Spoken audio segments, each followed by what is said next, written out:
my people. And if you're watching live, checking us out on YouTube, or listening on your favorite podcast provider, you are most definitely my people.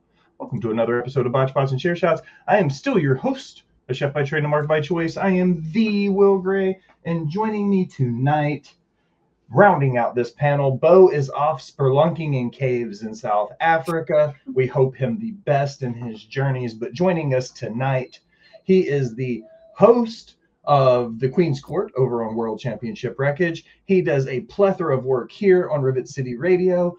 He is a TikTok creator extraordinaire. It's our boy Husky Rhodes. Husky, how the hell are you? I am fantastic. Thank you guys for having me. Hola, Nicole. It's good to see you. Of course, man. When you've kind of become one of my go-to guys. When I've got a sub Bo out, I always make sure like you've moved up that list now. It's like Husky. What's Husky doing? So I'm glad you were free this Sunday. It's going to be a good conversation talking about some wrestling what ifs. Oh yeah. Other than that, it's just a good awesome Sunday. Anything new or exciting in your world? Well, just doing a lot of music stuff. My band's first show is coming up in April. We're still locking a venue down, but I will be posting more about that. So I'm very, very excited about that. The first show jitters. Dude, it's set in like immediately as soon as my friend Thick Flair, my hetero life mate. Fantastic name. Yeah. He is running a booking company here called Strong Zero. So nice. throwing some wrestling related stuff in there too. And he was like, "Hey, I got a show for you guys in April." And we're like, "Oh shit, okay." So now it's like setting in like it's real now. So it's been like 11 years since I've played like original music at a show. So I'm like kind of freaking out about that. But no, it's gonna be fun, man. I'm very, very excited for it. So if anybody out there watching or listening is in the Savannah, Georgia area around April 12th, holler at your boy and I'll tell you where to go. How far from Atlanta is Savannah?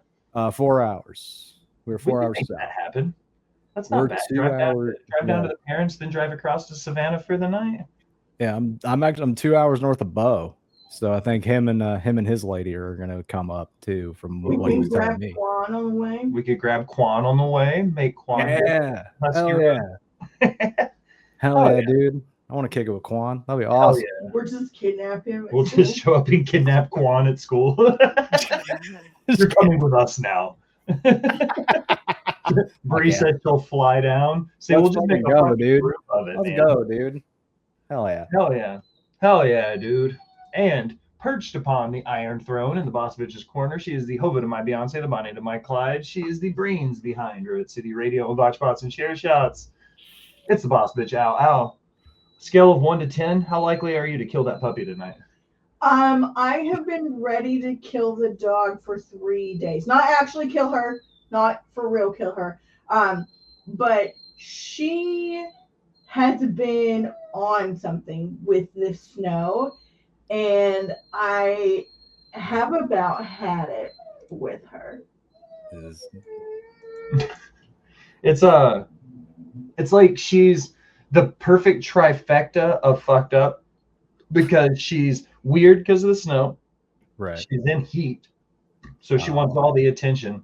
And on top of that, it's like that whole we shut her out of the office because she's usually in a room with one of the two of us all the time. So the idea that she knows we're awake and we're in here and she's not. That's what she's losing her fucking mind about. So yeah. That's it. Before we get going into the show, we've got to appease the algorithmic gods. For those of you watching on the replays on youtube.com/Rivet City Radio, I appreciate you. We appreciate you. It is free to do everything like comment, subscribe, unsubscribe, and then subscribe again. All the things and all the places. If you're watching on twitch.tv/Rivet City Radio, it is free to do everything except for subscribe, and we will talk about that later. But, Al, let's break the ice, and let's start with some news and rumors. Since I didn't preface this last week and someone got upset about it. That was me. 4 of my news and rumors are fake. And we got to figure out which 4 are I fake. mean, you'll be able to tell which 4 because they're significantly longer, And also fake. But there's gonna be 4 fake ones for comedy. Okay. So, All right. Fair. Prefaced, 4 fake ones. Got it. See how easy that was?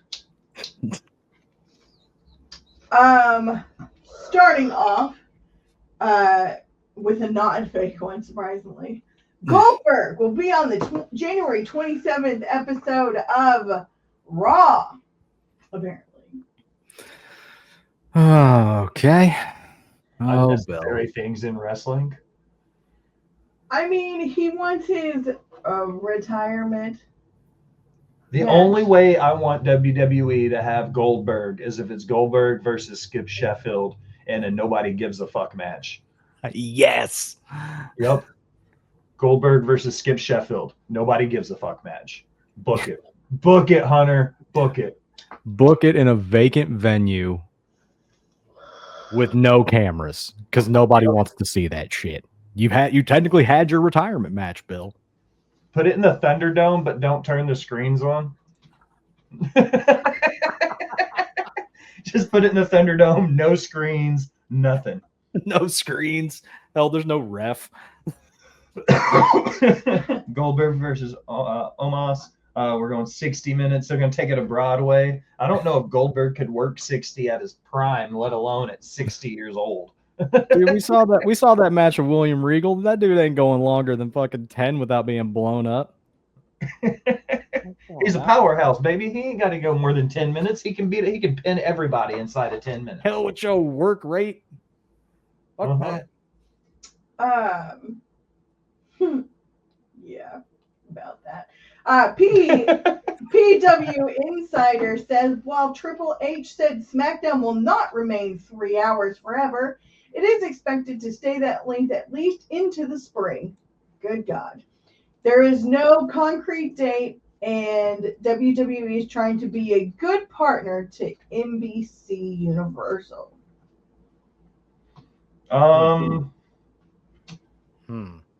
I've got a rant. Husky, you've got anything on 3 Hour SmackDown before I go into a Will Talk? Dude, we already have one 3-hour show. We don't need another one. Scals is saying June for 3 Hour SmackDown. So we don't need another 3-hour show. You think one 3-hour flagship on Netflix is all they need? I mean, yeah, dude, because WWE has so much fucking programming. A million you got the 3-hour Raw. You got 2 hours of NXT. And then you got SmackDown 2. So at 2 hours, that's 7 hours of TV right there with just 3 shows. And then on top of the whatever fucking thing on Twitter that nobody watches. I was going to say Speed, and then you've got Main Event on Peacock. Yeah, Main Event. Yeah. They had that Level Up show for a minute. They got rid of that. That's becoming WWE NXT Evolve, which is going to be Zeb Sapolsky shit, which is amazing. I love that. Fuck yeah. Let Gabe Sapolsky do whatever the fuck he wants. That's exactly what needs to happen. Scout says Speed gets more views than AEW. That's going to be my Will Talk for it. I'm just going to go ahead and put it out there and say this, that it's not hidden knowledge that WWE wasn't the home run on Fox that they thought they were going to be. Definitely. Fox said that their return on investment for their overall ad revenue from that WWE deal, they lost money from what they were putting into the programming. WWE was a revenue deficit for Fox. That's why Fox didn't want to pick this up. This is easily Googleable information. My question is, I get why Universal NBC picked them up because they've got Peacock. They want to keep some WWE programming on their live. Makes complete sense. Yeah. In my opinion, though, if your 2-hour show wasn't producing enough ad revenue for the person shelling out the money for your TV deal, why would you add an extra hour to that show? That's my curiosity behind it, because SmackDown seemed like it was perfect at 2 hours. It's one of those old dog new tricks, don't break what's not broken kind of things, like, or don't fix what's not broken. like to me, SmackDown was almost perfect. Like in a 2-hour television show. Watching Raw, 3 hours plus a run over, it felt like an endurance trial. Dude, it felt too long. So you look at 3 on Monday, 2 on Tuesday, an hour on Wednesday, that's 6. Yeah. Plus main event is 7, plus 3 hours of SmackDown puts us at over 10 hours of programming for WWE. That's a fucking part-time job, bro. Seriously, it really is. Like if you watch all of WWE's programming, 10 plus hours, it's a part-time job just watching WWE at this point. The extra hours for 6 months is extra ad revenue. NBC Universal is only paying WWE's for 2 hours. So essentially, WWE is giving a 33% kickback to NBC Universal for 6 months for being a good. Maybe it's because nobody wanted them. I'm just kidding. That's a little bit. Nobody is never going to not want the WWE. I'm just kidding when I say that. But maybe that was an incentive that WWE used to upsell them to bring SmackDown over them. Maybe that's what they did. It was an upsell. We do it all the time. We tell people if you sign on with us for 6 months, we'll waive your Google setup fees or something stupid. You know what I mean? Like, yeah. Like it's normal salesmanship stuff to like make that be a point. You know what I mean? You give incoming customers good deals. Yeah. So that way, they feel like they're getting their money's worth.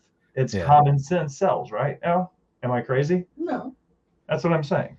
Yeah, we'll charge you for 2 hours of programming instead of 3, and you guys keep all the ad revenue and all that. So, I mean, I get you. Yeah. Or in response to stay for at least 3 months of 2024. That is true. They did give them the last 3 months of Raw. They gave them the 3 months of Raw to steal too, because they got those 3 months of 2-hour Raws for next to nothing. Because they didn't have anywhere to go until Netflix. 2 hours. Right. 2 hours of Raw. 2 hours a week of Raw. That's an. If the warden was here, there would be a sex joke made.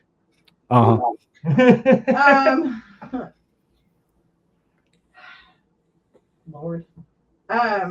Anyways, moving on.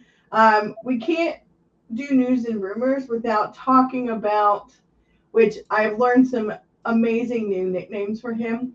The real American fuckboy, the burnt leather banana. That's a good one. I like that, burnt leather banana. Fuck Terry Bolleo. After the rough reception Hogan got in Los Angeles at Raw's Netflix premiere, WrestleVote said on a Backstage Pass Q&A that going forward, WWE will use Hogan for things like pre-tape commercials and documentary interviews. But as far as live appearances, you may not see him as often. Sources told Fightful much the same thing. Despite some internal warnings that boos were possible, many at the company aren't happy that the negative reaction to Hogan was a big talking point coming out of Monday's show. WWE will probably consider the context in which Hogan is used moving forward. What were they going to expect? What were they supposed to expect? I do have a couple of other headlines about this situation. Oh, please go. Wrestling fans respond, "No, let us tell you something, brother." Professional wrestler Hulk Hogan launched into his usual opening lines on Monday Night Raw. Wrestling fans quickly interrupted with a response of, "No, let us tell you something, brother." Hogan, 84, was visibly rattled when the Los Angeles crowd at Monday Night Raw, when this was the something they were told the brother boo. Some of those words made sense. Hogan, 84, was visibly rattled when the Los Angeles crowd at Monday Night Raw, when this was the something they told the brother boo. Oh. Okay, that makes that. There you go. Hogan, flustered, tried to plug his new beer brand, but the audience once again told the brother something. Boo, they told the brother. Hogan then tried to address an angry crowd as Dude and Jack and Hulkamaniacs, but they continued to tell the brothers something like this: "You suck," and expletive you. Hey, fuck Terry. According to a recent census, there are only 46 actual Hulkamaniacs alive in the wild, and their extinction seems imminent.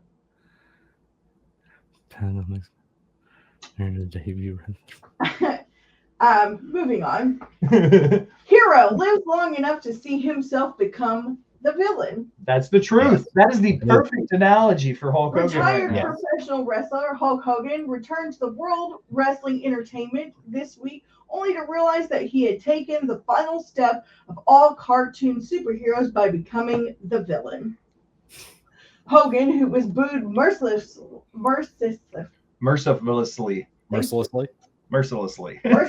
It took all three of us, but by God, we got through that word. At WWE Monday Night Raw was once warned this would happen by a district attorney named Harvey Dent. Good old Two-Face. Canon in WWE now.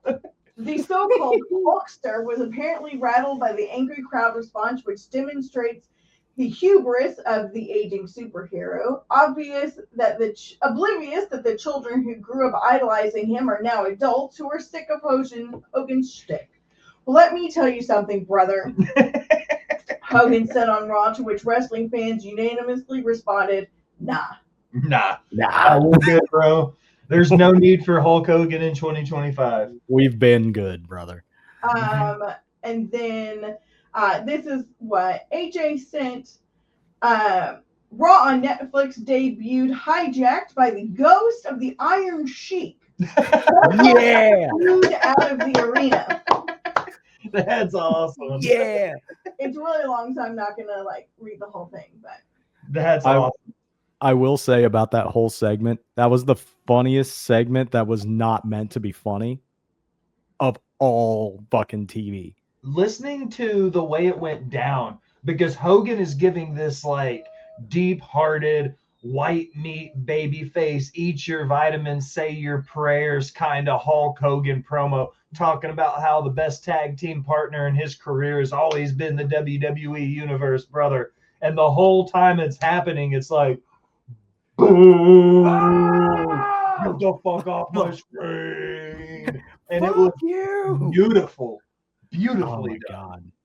God. My roommate watched it, and he's not even a big wrestling fan, because I was telling him about it. And he's like, all right, man, I gotta watch this.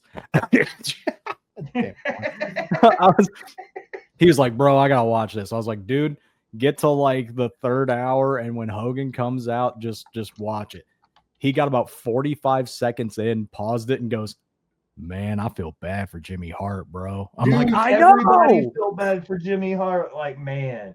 Bro, you could tell he's in the back just uncomfortable as fuck. Just oh, this is not good. This is not good. I went back over this week before we move off it, because, again, fuck Terry. I went back and I was like, okay, let's go back a couple years now. It's been a little while since it's happened. Let's re-listen to let's regather all the evidence as to why Hulk Hogan is a piece of shit. And after another week of doing my research, guys, and re-listening to the audio clips and everything, guess what? Fuck Terry. Dude is still a piece of shit. He has not learned the lesson at all. No, his bullshit apology was essentially, he said the words, I'm sorry, but I'm racist to a point. He apologized, but then followed it up by saying, I'm racist. So that's essentially going, sorry, not sorry. Yeah. The motherfucker learned nothing. That's why Terry's a piece of shit. Yeah, it's I said some things. Don't get caught on camera saying some shit. Yeah. We're also kind of glaring over the situation. I mean, obviously what he said is completely fucked up, but we're also glaring over the situation. He's fucking his homeboy's wife in that video. Let's also not forget about the fact that he got his, like I said last week, all the plethora of shitty things he's done. He's got both his kids out of jail. Brooke's never been in jail. Okay, but the fallout with Brooke, the shit with his son, and the fucking where he had the car wreck with his buddy in the car. like multiple DUIs. Like there was a lot that happened with Hulk Hogan outside of the blatant racism. But you put that on top of the fact that he essentially sorry, not sorry to the situation is just the icing on the top of that fucking shit cupcake that is Hulk Hogan. Absolutely, yeah. You know what I mean? Like on top of all the other shitty stuff, the fact that he openly admits to being a racist person is like there's no reason for him to exist in wrestling at this point. Yeah. Like what's the point? Yeah. Of bringing this fucking dinosaur out here. That's it. They should have known. They should have known. They had to learn the hard way, apparently. Yeah. Well, Jade Cargill has been working out at the WWE Performance Center. PW Insider reported on their Elite subscription side. They've heard Cargill is prepared to come back for a WrestleMania program with her attacker. And there are 2 different pitches being considered for the attacker's identity. They also reiterated that she was not injured and has just been working on outside projects and vacationing.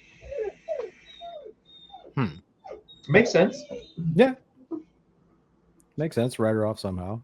She had a hell of a run since she got the WWE. Essentially, she went that 6 months where all she did were those vignettes. And then from the Rumble till she got injured, she had been going nonstop. If there was somebody in WWE TV who deserved a break, it was 100% Jade Cargill.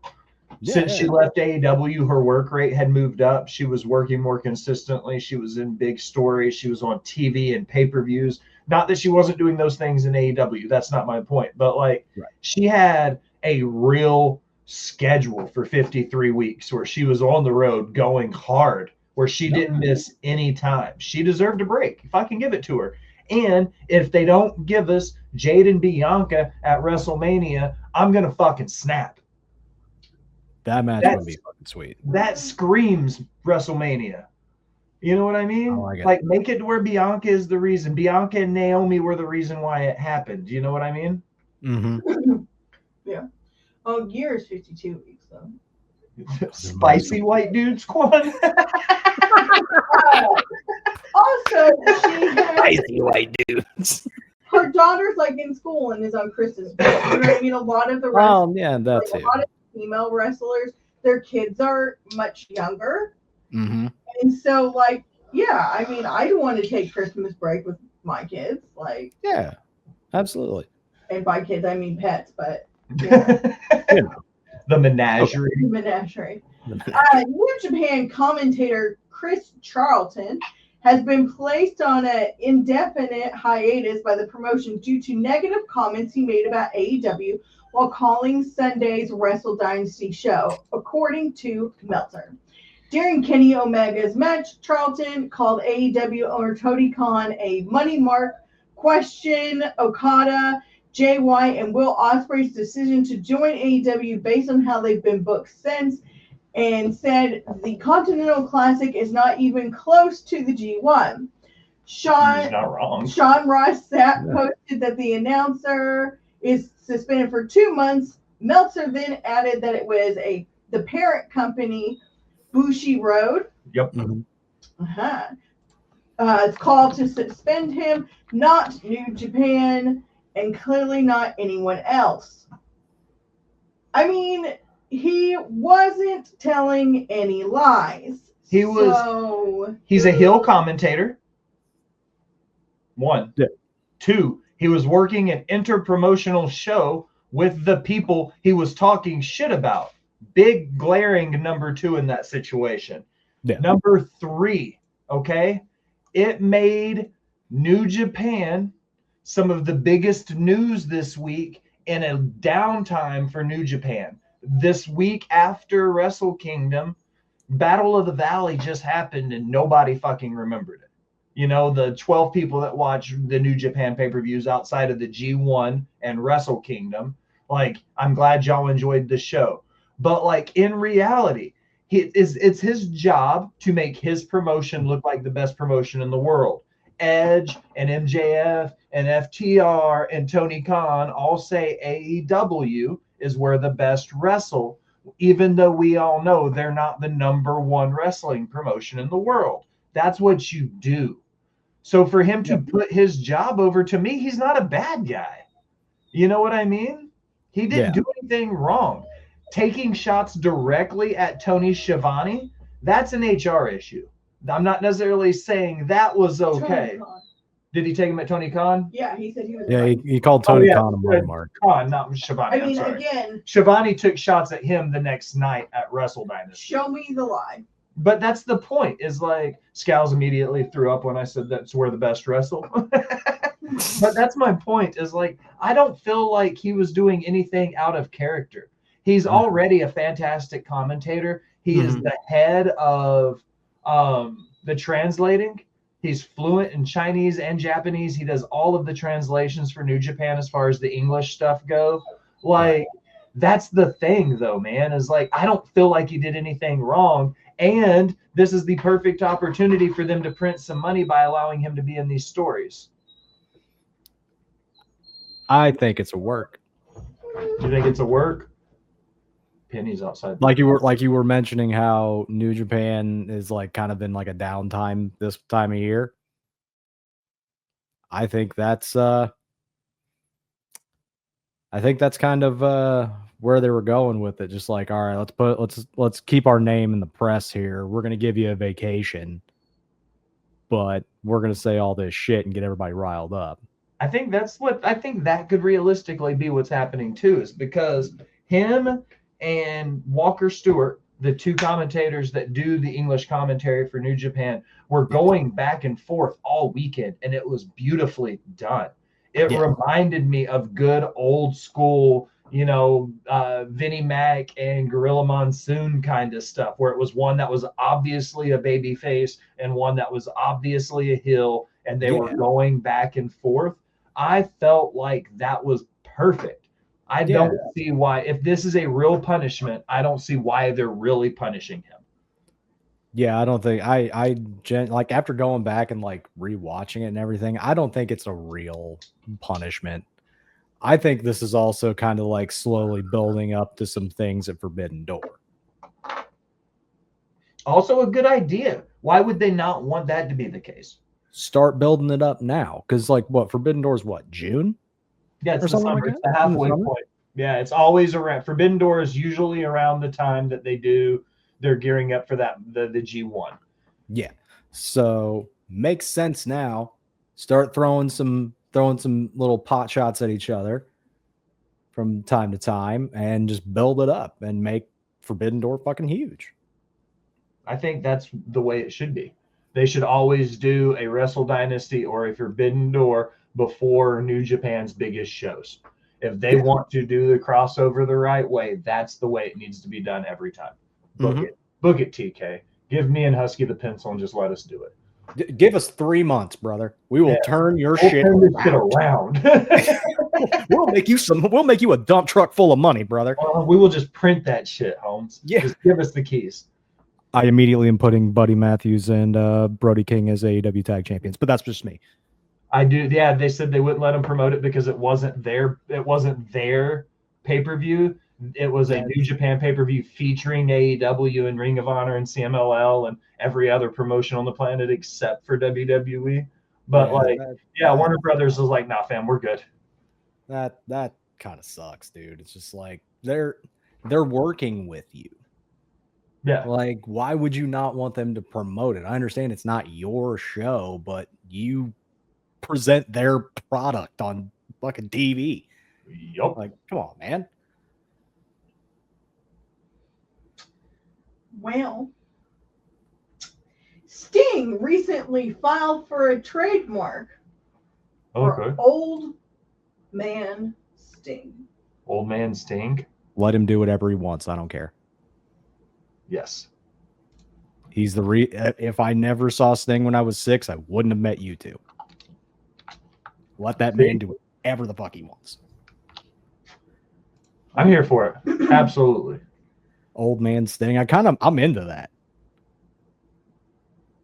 Just have him be the grizzled old man in face paint that comes out and fucks people up with a baseball bat. Just give it to me. I'm into that shit. Yeah. Culkin Lesnar match rumored for WrestleMania. Fuck yeah. Which Culkin? Which one? Gossip is swirling backstage at WWE over the possibility of a WrestleMania dream match between Brock Lesnar and the most popular superstar from WWE's Netflix premiere, Macaulay Culkin. Fuck yes. Dude, the pop that Macaulay Culkin got was insane. I know. The former child star received an enormous positive ovation, the opposite of Hogan's reception. Yeah. On reportedly prompted WWE executive Paul Levesque McMahon Rising to offer Culkin Paul Levesque McMahon Rising? Paul Levesque Hemsley McMahon Rising Yup. to That's offer so Culkin a lucrative WrestleMania contract on the spot. Culkin has not publicly commented on the rumors. The one source close to him, who asked to be identified only as Kyrian, said Macaulay slapped his cheeks with his palms and screamed excitedly with his mouth open upon hearing the news. Most believe Culkin doesn't stand a chance against Lesnar, but those skeptics underestimate Culkin's ability to make devastating weapons out of common household items like marbles and paint cans. That's amazing. I can book that match right now. For Culkin's in the ring. Lesnar comes out, chases him around the ring. He sneaks under the ring, gets a paint can, brains Brock Lesnar with a paint can. 1, 2, 3. Macaulay Culkin wins. this is how I would do it. It would be Macaulay Culkin coming out to the ring first, and then they would start the Lesnar entrance the way they used to do Goldberg, and they would start following him out of the locker room. But then you would realize the whole way from the locker room to the ring, Macaulay Culkin has like booby trapped the whole fucking thing the whole way out. And then when he comes through the curtain, he's flustered and he's mad and he's like, what the fuck? And when he comes through the curtain, paint can, wham! Yes. And he just tanks it, just right there in the entryway in front of 50,000 people at WrestleMania. Count out victory. Macaulay Culkin. Macaulay Culkin beats Brock Lesnar via count out by being knocked out with a paint can. Because he gets knocked out cold by a fucking paint can. Dude, the fucking crowd would lose their mind if that actually, for some reason, in whatever weird acid trip universe that is. So next Christmas, they definitely need to do a Home Alone death match. Yes. Yes. A Home Alone death match needs to happen. Also, I have this theory that Kevin McAllister grew up, went to medical school, changed his name, and became John in the Saw series. Oh. I have this theory behind it that Kevin McAllister grew up to be John from the Saw series, and I did it on the Getting Off podcast when we did the Saw. I have an entire Will talk about how they're the same person, and he changed his name later in life. And like the whole reason why he's so vindictive in Saw is because of what happened that Christmas with his family. And then it kept happening where everybody in life forgot about him. So by the time he became an adult and a doctor, like that's where it all came from. It all stems from that Christmas in the 90s, the whole thing. And it's like, oh, what? Wow. See? Wow. Mm-hmm. Bree's like, what? It's another one of those Will Gray mind-blowing moments. Just casually make you go, what the fuck? I'm either the smartest person you've ever met or the dumbest, and there's no in between most of the time. Either a genius or a complete booger. One or the other. A well-placed source told WrestleVote that Alexa Bliss's return is on the horizon. WWE Creative is working on her future plans with merchandise and promotional materials already in development. I have a bet with Scouse for a pizza. He thinks that she's going to be in the Wyatt Six, which literally makes absolutely zero fucking sense. And I think that they're going to be going after her because right before she left, her and Nikki were starting a feud. And she also is the reason why Bray left. Like, she was the one who turned on Bray during all that Orton shit years ago and stuff. Why would she be in the Riot Six? It makes literally that makes a valid point. Them targeting her makes way more sense than her rejoining them for some reason, because she turned on Bray, and everything they're doing is framed around being a tribute to Wyatt. So if she turned on him, like, that would make them heels by them siding with the person who turned on the person we're tributing. Does that make sense? Did I say that right? Yeah, okay. Yeah, that makes that's just how I read it in my brain. I'm like, why would they do it that way? Yeah. Meanwhile, WrestleVotes heard that Becky Lynch and Charlotte Flair's names now appear on WWE's internal active roster. Lynch will return to the Raw roster, and Flair will remain on SmackDown. Stop trying to put her on Raw with your fantasy booking. It's not going to happen. No offense to the ladies on SmackDown outside of a couple of them, but the SmackDown women's roster is a little weak. Outside of the people directly involved with Tiffany, Nia, and Bayley right now, because Bianca and Naomi and Jade are all tied up in that other story. Mm-hmm. Like, they need somebody to inject some life into that main event women's title picture, because they've been riding the Tiffany, Nia, and Bayley train for a year now. It's been a hell of a story, and they've carried the fuck out of it. I'm not saying anything bad, but it's time for some new blood. Charlotte's been gone for a year. Becky's been gone for almost the same. Like, let's inject some life back into this program. Absolutely. Yeah. That's perfect, because if they bring them back and put them both on the same roster, either side, like, it's oversaturated immediately. Bam. Absolutely. Yeah. You've killed the division, like, immediately. It's Daniel Bryan and Adam Cole showing up at the same time. You know what I mean? Like, minutes apart. That's the way it'll read. Is one will overshadow the other just purely based on whoever comes out second. For sure. Like what they did to Randy Orton when they brought him back. Bingo. No, that's a perfect example too. More recent than the Daniel Bryan, Adam Cole stuff. Because Adam Cole came out, then Daniel Bryan did, and it was like, oh yeah, Adam Cole's here now. Like, I think Adam Cole's here, but we got fucking Bryan Danielson just fucking walked through the thing.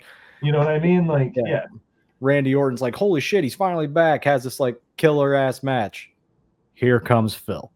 I love after that the fact that Randy, like all the backstage stuff that came out, it was like, you can't give me 5 fucking minutes on my return, you asshole. Like, you of course had to do this tonight.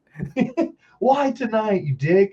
You could have waited till the next time we come to Chicago, fucker. Fucking Monday? Like, come on, dude. Yeah, dude, you could have waited. Because I think they were still in Chicago that fucking following day. You could have done it on Raw. Insider was told that Malachi Black is set to become a free agent in February or March. He's technically still under contract with AEW right now, but is not expected to make any more appearances for the company. That makes sense. Yeah. Do you think that them writing this into the program is more of a shoot than what they're making it seem to be?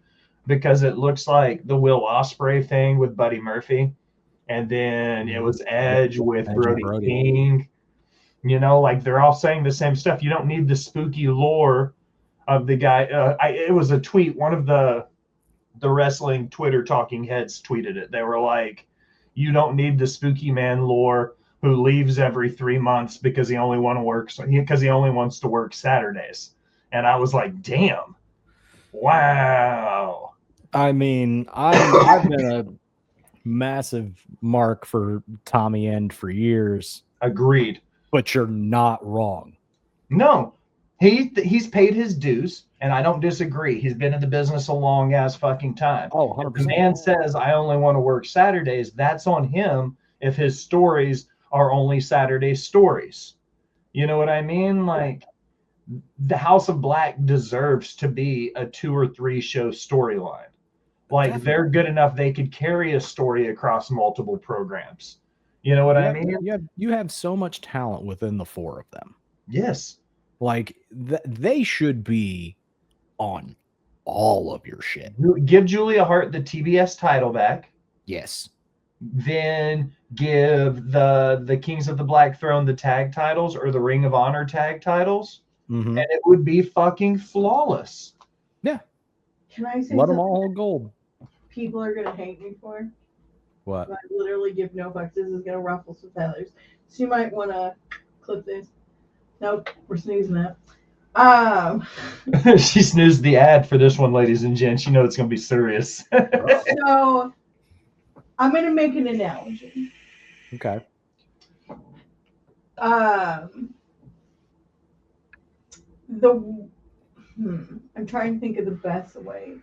House of Black is what the Wyatt Six hopes to be when they grow up. Oh. That's a take.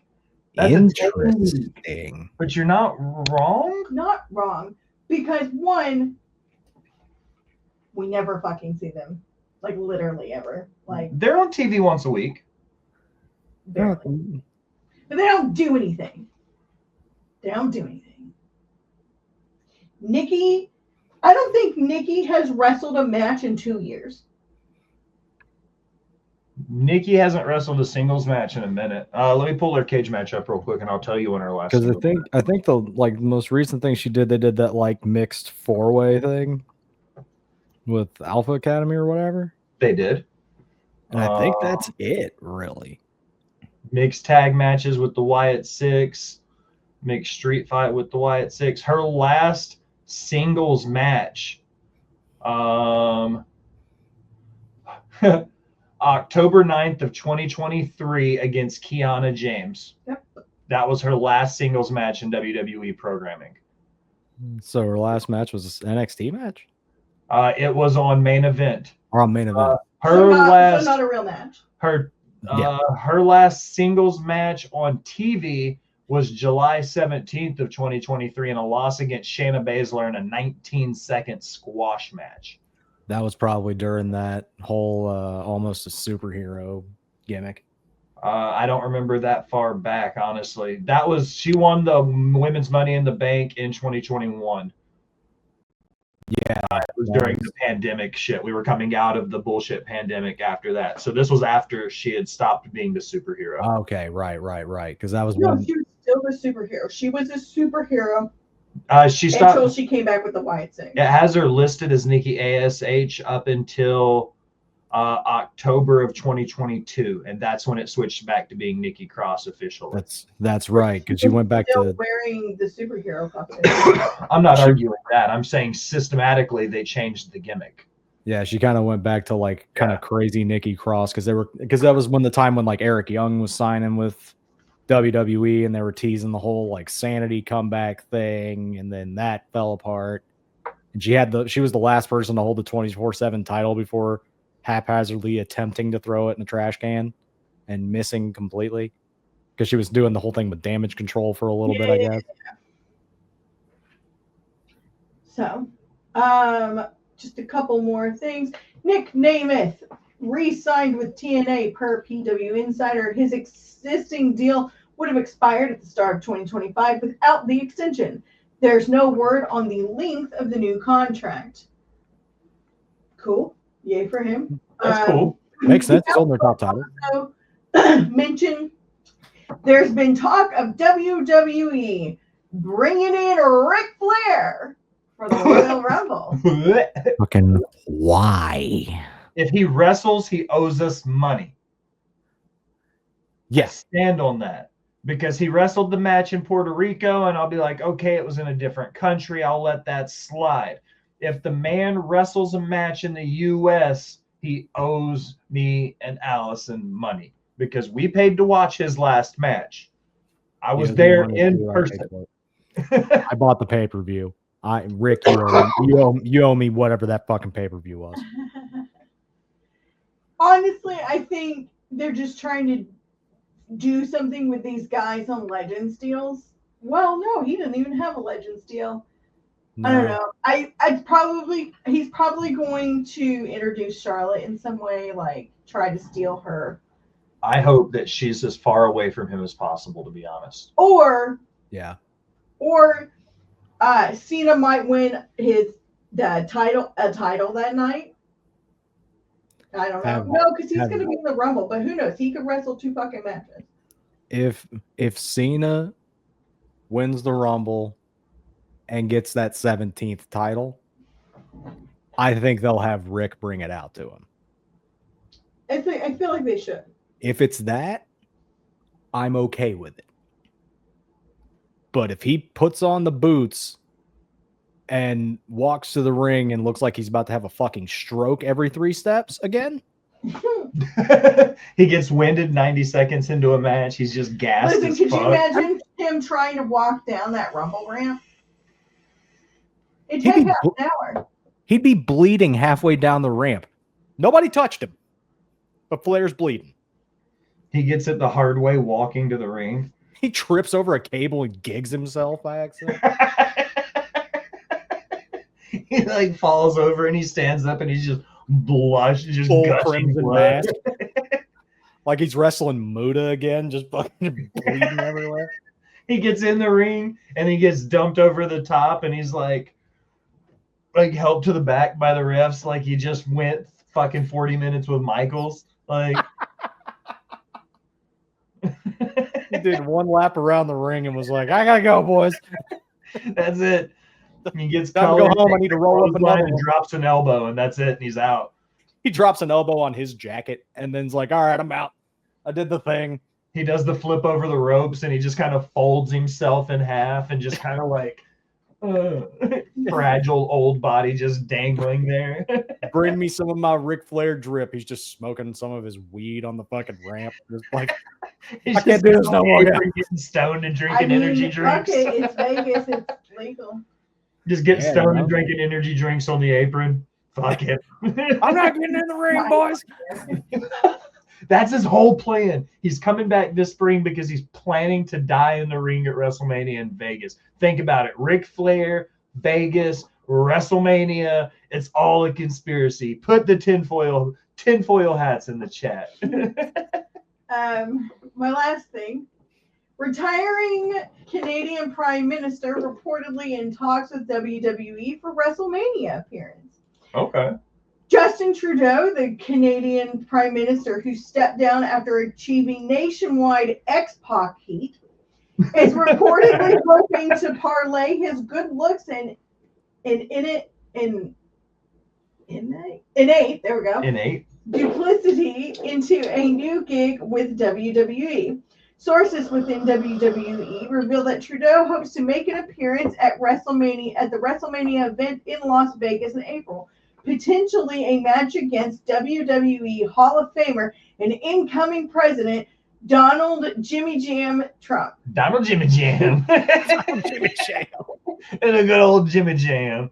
Paul Levesque believes this could be the biggest match ever, said one source, who for the anonymity asked to be identified only as Vinny. Vinny. I'm just wonder who that is. A leaked transcript of a recorded phone call between Trudeau and Triple H, Paul Levesque. Why do they use such words? Purported, P-U-R, whatever, includes discussion of a lucrative 7-figure contract for Trudeau, whose face Levesque describes as lucratively punchable. WWE is expected to officially announce Trudeau's contract signing in a live stream starting momentarily. I'm just imagining Donald Trump's dumpy ass in the Michael Cole singlet. Yes. Wrestling Trudeau. The power with Logan Paul as the special guest referee. With Prime as the official sponsorship for control of the North American Union. Book it. Logan Paul's the ref. KSI's the timekeeper. Fuck it. Give me all the weird bullshit. Yeah, Kai Cenat's there in commentary. Like 2025 is weird, bro. We're one step away from either Handmaid's Tale or Hunger Games. Right? One of the two, brother. One of the two. One of the two. And then my last little teeny tiny tidbit: X-Pac Heat has been renamed Hogan Heat. Hogan Heat. Oh yeah.